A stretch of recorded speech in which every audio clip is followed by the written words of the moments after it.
Organização Mundial da Saúde alerta que decisões sobre vacinas devem levar em conta sua eficácia e segurança, e não a nacionalidade do produto. A porta-voz da OMS, Margaret Harris, fez a crítica ao responder o colunista do portal UOL, Jamil Chard, sobre a decisão de Bolsonaro de não comprar a Coronavac, que é a vacina chinesa desenvolvida pelo Instituto Butantan em São Paulo. A porta-voz da OMS disse ainda assim, abre aspas, escolhemos a ciência. O ministro do Supremo, Barroso, rejeita plano do governo federal de combate à Covid-19 entre indígenas. O plano foi considerado insatisfatório. O ministro pediu, então, uma nova versão. Essa é a terceira vez que Barroso pede alterações neste plano de enfrentamento. Na decisão, o ministro do Supremo comenta ainda: a pandemia está em curso há aproximadamente 7 meses e ainda não há um plano adequado para lidar com o problema, por meio do qual a União assuma compromissos mensuráveis e monitoráveis, situação que expõe a grave risco à saúde e à vida dos povos indígenas. O prazo para o governo Bolsonaro apresentar essa nova versão é de 20 dias. A deputada Jandira Fegali denuncia nas redes sociais violência doméstica sofrida por candidata a vereadora de seu partido, o PCdoB. Leda Mota, candidata em Resende, no Rio de Janeiro, foi à delegacia local denunciar a agressão e pedir ajuda, e acabou presa por desacato. Antes de se dirigir à delegacia, Leda publicou um vídeo em que mostra a casa destruída. O agressor ainda tenta arremessar cadeiras contra ela. Vamos dar uma olhada nesse vídeo. É a vida que eu levo, ó. É isso aqui, ó. É a vida de dentro de casa. É, o cara passou trabalhando, o cara passou na rua, polícia. Pensa em ganhar dinheiro não, em trabalhar pelo povo, em trabalhar pela situação. É a vida que eu levo. É a vida que eu levo, meu povo, ó. Tudo que eu compro, Deus, ó. Não. Tudo que eu compro é isso aqui, ó. É a vida que eu levo. É a minha vida. Essa é a realidade. Essa é a minha realidade. Essa é a minha realidade. Essa é a minha realidade. Essa aqui é a minha realidade, ó. Vai, leva. Quer dinheiro? Pega dinheiro aqui. Essa é a minha realidade. Pegar? Levar dinheiro? Minha realidade é essa aqui. O ex-marido de Leda Mota foi preso em flagrante.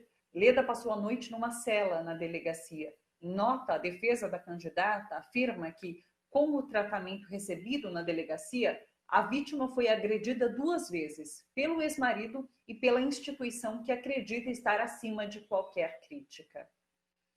Uma última notícia: a apuração oficial confirma a vitória avassaladora de Luiz Arce nas eleições presidenciais da Bolívia. O resultado oficial das urnas foi divulgado hoje, confirmando a vitória por ampla vantagem de Arce, que é do MAS, o Movimento ao Socialismo. Com 55,1% dos votos, o aliado de Evo Morales conquistou a presidência já no primeiro turno, derrotando o ex-presidente Carlos Mesa, que obteve 28,8% dos votos. Vamos chamar o Leandro Fortes para conversar com a gente agora? Oi, Leandro, tudo bem por aí? Olá, Thalita, tudo bem? Tudo ótimo aqui. Leandro, a gente começou a semana discutindo a vacina, né, esse posicionamento de Bolsonaro em relação à compra da Coronavac, a vacina chinesa produzida pelo Instituto Butantan. A questão não foi resolvida durante a semana. Hoje a gente tem a OMS dando essa direta para Bolsonaro, né, que a decisão da vacina tem que ser por conta de eficácia, de segurança e não nacionalidade. E é uma questão que a gente não devia nem estar tendo nesse momento, né? É isso que a gente conversava aqui nos bastidores, de que é tão óbvio falar que a gente respeita a ciência, mas é preciso ficar repetindo isso a todo momento.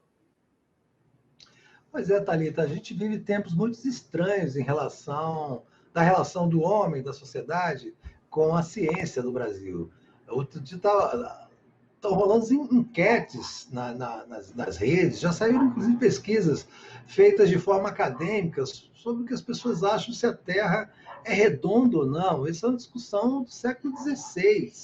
Essa é uma discussão que foi travada na época da Inquisição. Isso não tem nenhum sentido o Brasil tá discutindo isso. O problema é que o fascismo clássico, o fascismo aplicado, não exatamente o regime fascista que houve na Itália nos anos 30, nos anos 40, o fascismo ele é anticientífico, né? Quer dizer, uma das características da doutrina fascista é que ela impõe aos seus seguidores um caráter anticientífico, porque indo contra a ciência, você facilmente molda a personalidade e a mente das pessoas para as doutrinas básicas do fascismo, né? Que é a xenofobia, que é o racismo, que é a intolerância religiosa, que é a intolerância racial, enfim, essas coisas terríveis que a gente sabe sobre o fascismo.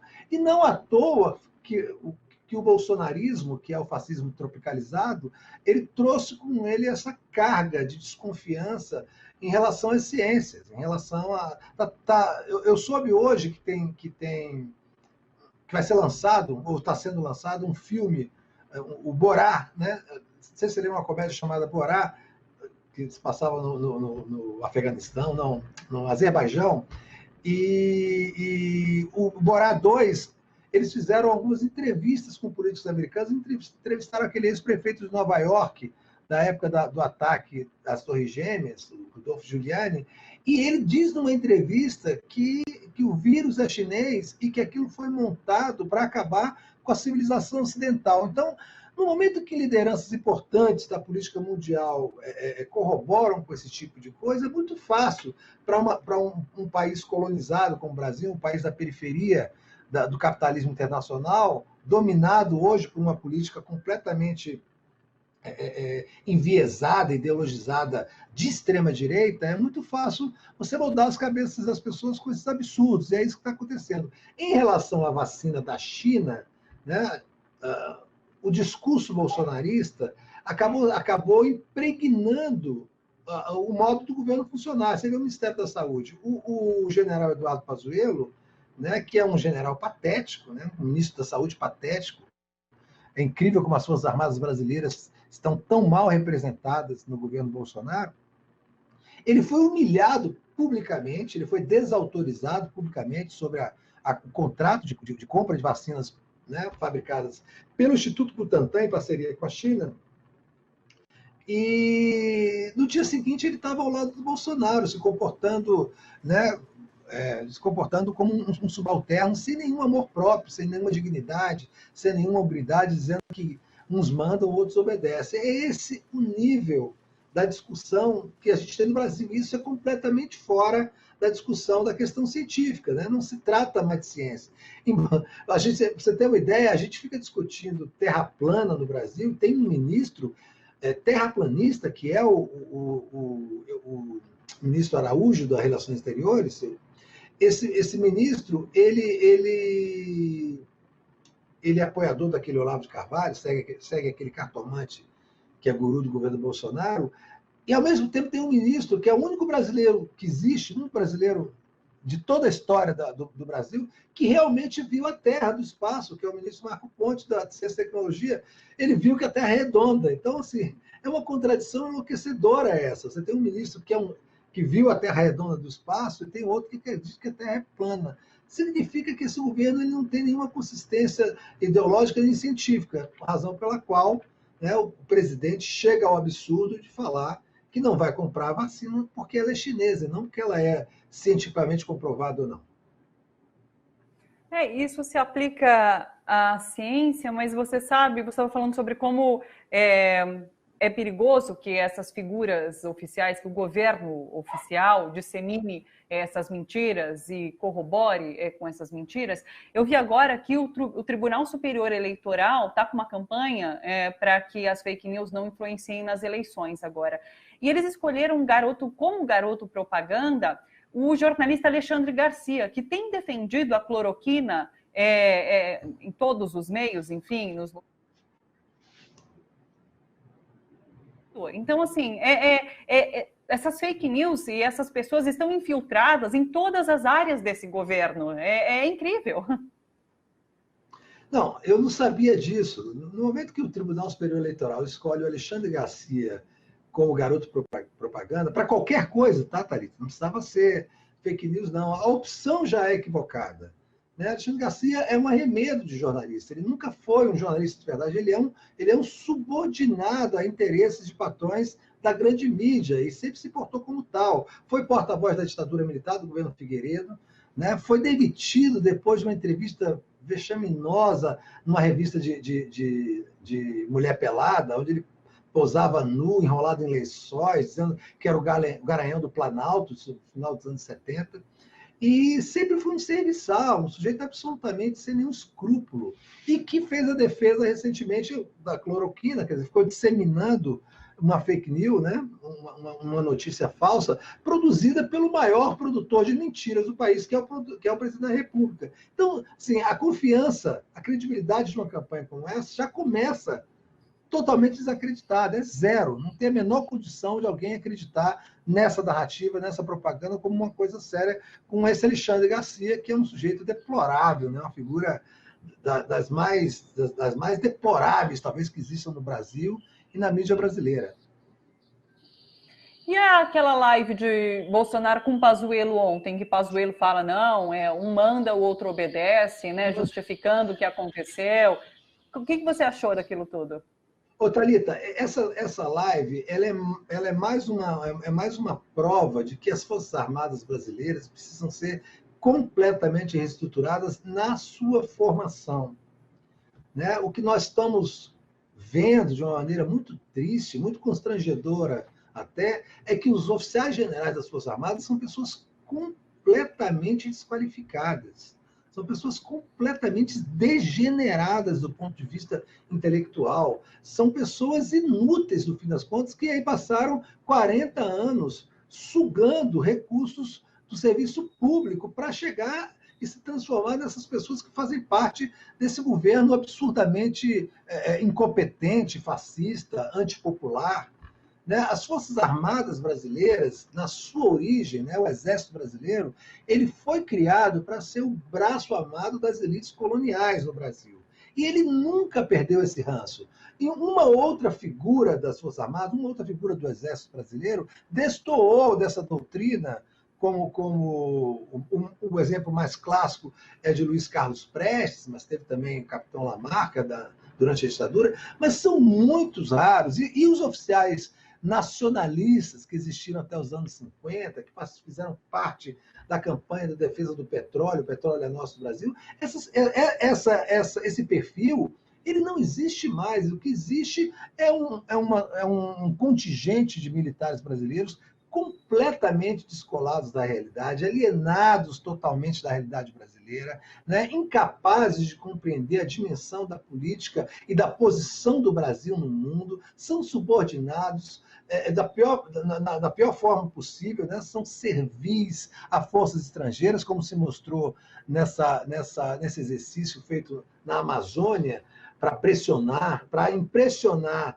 o governo dos Estados Unidos e ser utilizado como bucha de canhão nessa intimidação dos Estados Unidos com o governo da Venezuela.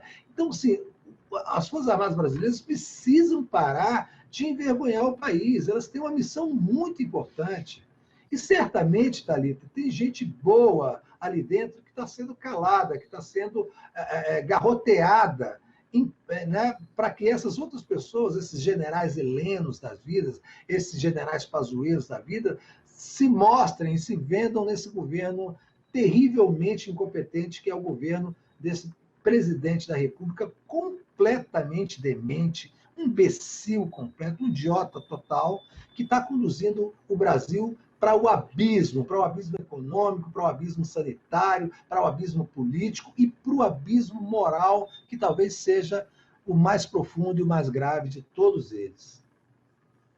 Leandro, você não acha que tem também um pouco até de sadismo por parte do Bolsonaro, de ser um capitão submetendo um general àquela situação? Tem. Muito bem, Thalita, eu acho que tem sim.